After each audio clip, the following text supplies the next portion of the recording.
রাজ্যে রক্তের সংকট নেই।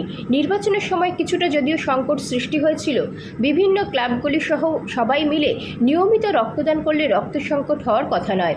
কথাগুলি বলেছেন মন্ত্রী টিঙ্কু রায়।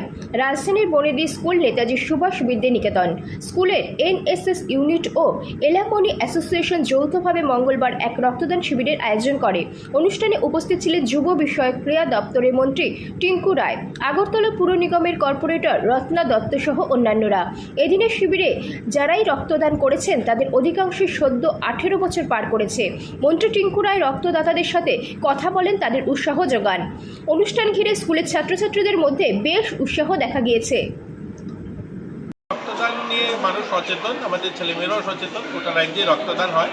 দেখুন, যেটা সংবাদ হয়েছিল সেটা ইলেকশন পিরিয়ড ছিল, তার জন্য হয়তো এক দুটো জায়গায় কম ছিল, স্কুল বন্ধ ছিল।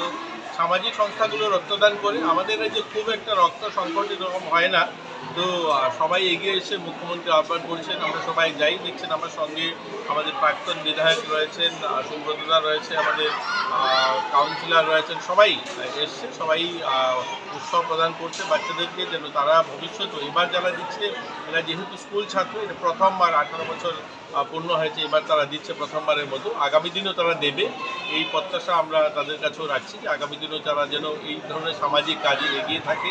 আজকে তাদের এনএসএস ক্যাম্প চলছে, স্বচ্ছ ভারত, বৃক্ষরোপণ অনুষ্ঠান, এই ধরনের সামাজিক কাজ করছে। আর এই স্কুলটা একটা বনেদি স্কুল, আগরতলার শহরের প্রাণকেন্দ্রে স্কুলটা, এত পুরনো স্কুল। আমরা তাদেরকেও শুভকামনা জানাই, আগামী দিনও যেন তারা এই সমস্ত কাজে নিজেদেরকে নিয়োজিত রাখে। দাদা, কলেজগুলোকে কি বলবেন? কলেজগুলো যারা কলেজগুলো করে দেখুন, আমাদের এখানে রক্ত সংকট খুব একটা নেই। আমরা যদি আমাদের ডাক্তারবাবু রয়েছেন, ওনারা জানেন যে 35-40 হাজার হয়তো ইউনিট রক্তের দরকার হয় আমাদের এখানে।